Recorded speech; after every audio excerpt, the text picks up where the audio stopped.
gathered people's the offering. We've also gathered what's been left over.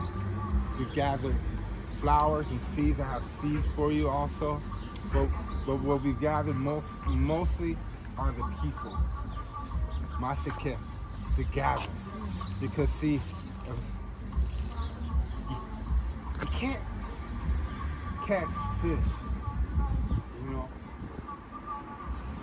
without a net that's been stretched. So what we've done, we stretched the net, right? Everyone's took one hand, two hands, and they stretched the net. Why? For a place. Because look at those people. You see them? See, every day people come and we gather them into the net. But it takes all of us to grab our hands and to stretch the net. And so we're stretching the net until it breaks. And we're still feeling, this is year 3. Every day someone new comes here. Rain, sleet, or snow, they are here. That is nothing but a credit to hats off to people that were in the 40s, 50s, and 60s, because I can run and I can dunk still and do all of that, but I cannot say that I have the intestinal fortitude or the strength just to sit in a diner. We don't have titles, no titles, just task. You know, what's your task gonna be in that? Like I said, I just come from, the other night I was just here, I was just planting, and Josine told me about it, and I was tired because I don't always run to a group or crowd. I stay in the shadows, you know, and that's why. But I was just humbled to hear that I hear people that are in the shadow workers, you know, because yeah, light is great, but there's more shadow than you realize, you know, and many people have been buried or hidden in their own shadow. And well, a quick story is that, you know, there was a man that was in a pit, and he was yelling out, and no one would come. And then a pastor came by and was like, what can you do? What'd you do? What can I do for you? He's like, help me out. And he was like, well, you gotta pray to Christ, and Christ will send somebody. He's like, what? And he went on. Then a Catholic priest came by and was like, oh, my son, I see you fall into the pit.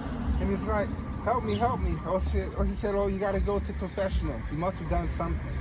Then a rabbi came and he's like, hey, Rabbi, help me. He was like, well, you have to wait till Yom Kippur. And then once you confess, because I don't want to get my hands mixed up, but then a friend came by and saw that he was in the pit. And he said, help me. And before he could say help 2 times, the pit friend jumped in. And he said, well, why'd you jump in? Now we're both stuck. He said, no, I know the way out. And so that's who we are. You know, we don't just walk by, because we could have just, you know, you're bored, you could have just left the world the way it was. But you said, you know what?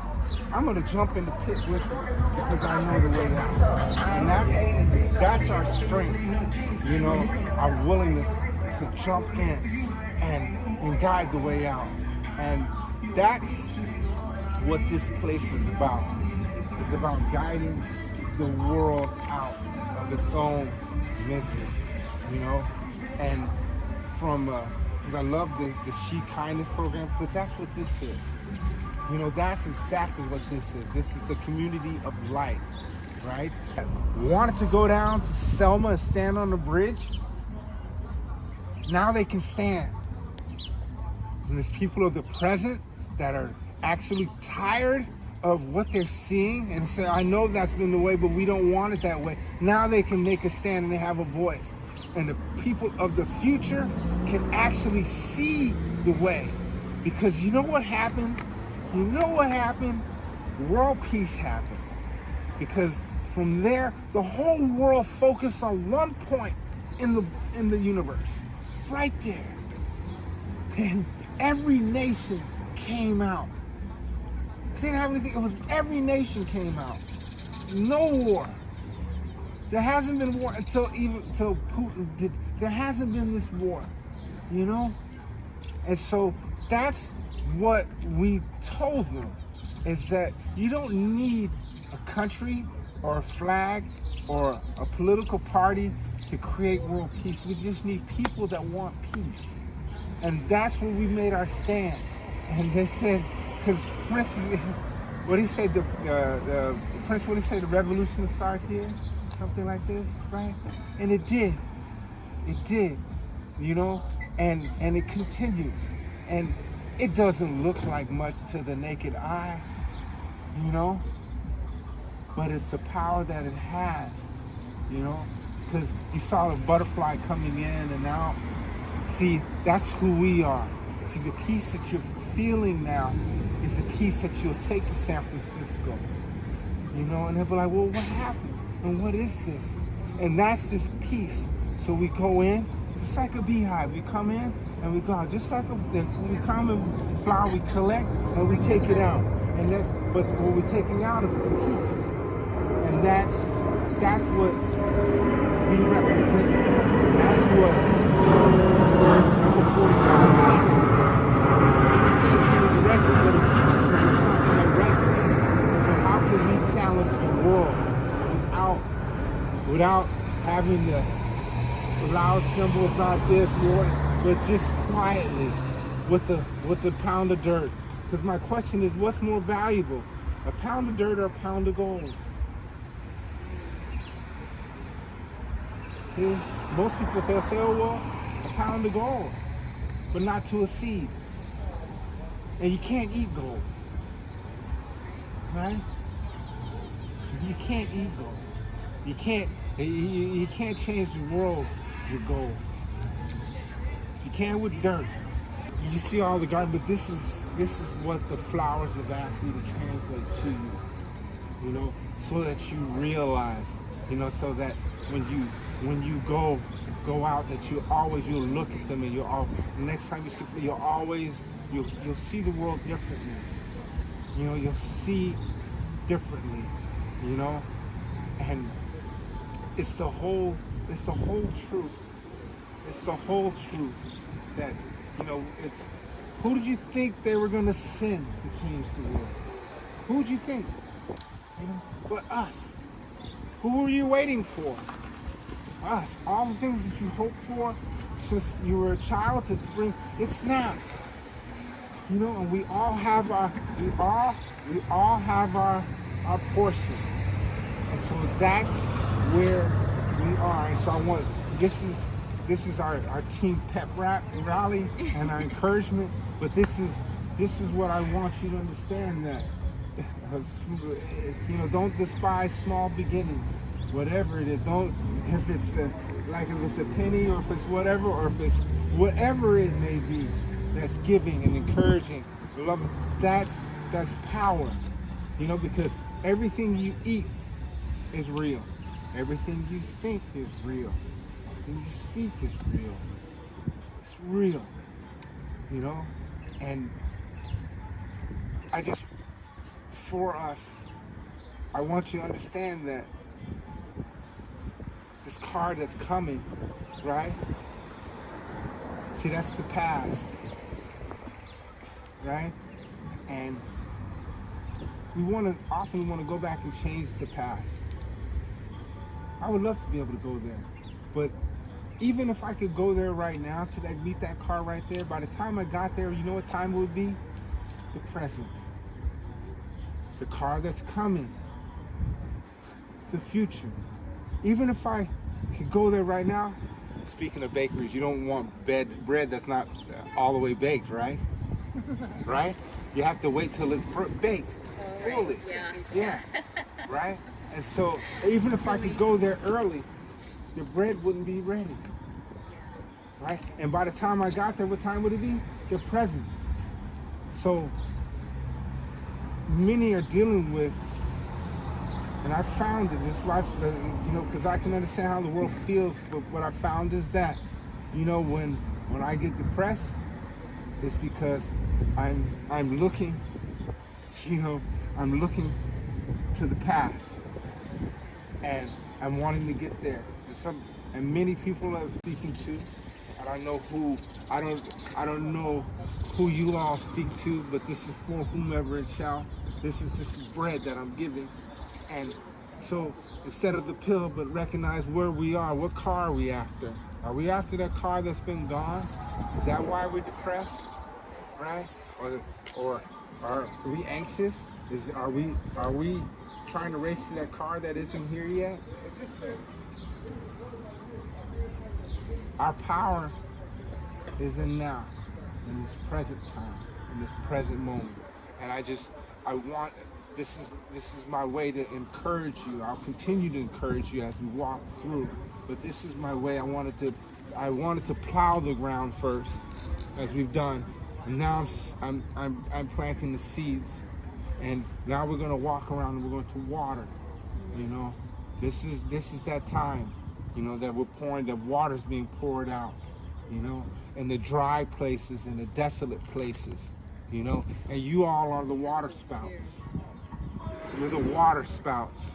And I continue to pour out, because if it's already full, you can't get any more in, and the water goes stagnant. So pour out. Don't wait for tomorrow. There is no tomorrow. There's only now. Don't save up. Why do you think manna was only good for a day? Huh? Right? So this is that manna. And this is where it's overflowing. This is where it's pouring out from for us. Because you know how many places they have like this in the world? One.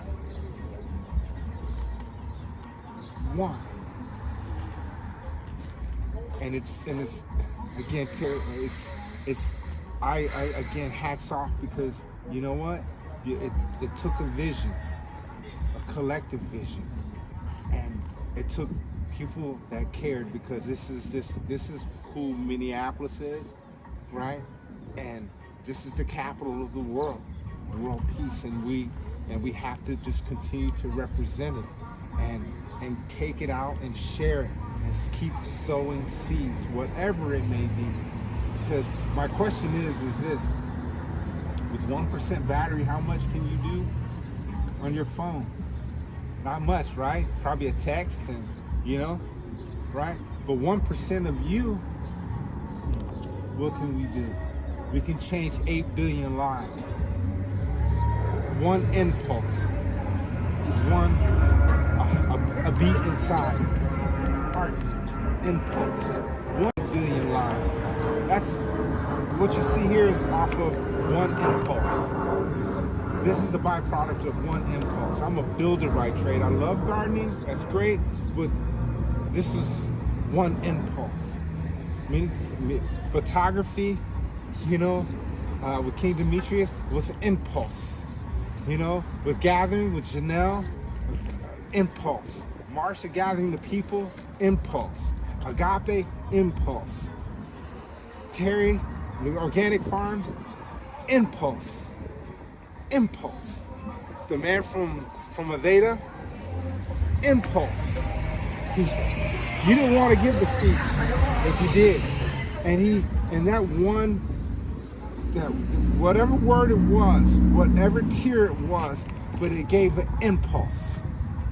It gave an impulse. Speaking of impulse, they came the year after to remove the gardens, right?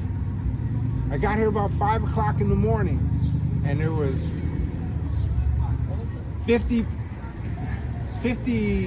members from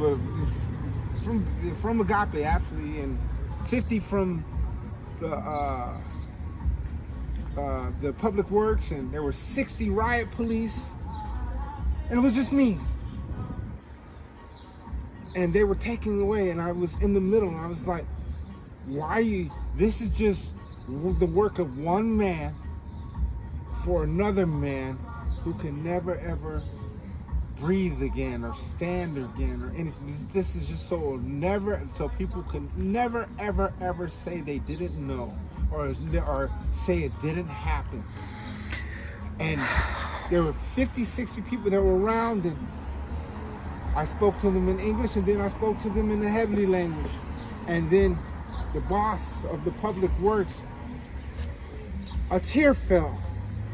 And the tide that was coming this way, then we're putting this here, then they said, Mr. Webb, where should we put this?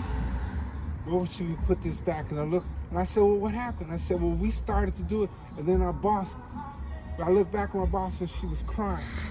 And she said, no, stop. And from then, that's when it went right back. It went and it pushed back, and an impulse. So do not doubt your words of encouragement, your words of positivity, because they can encourage an impulse. Because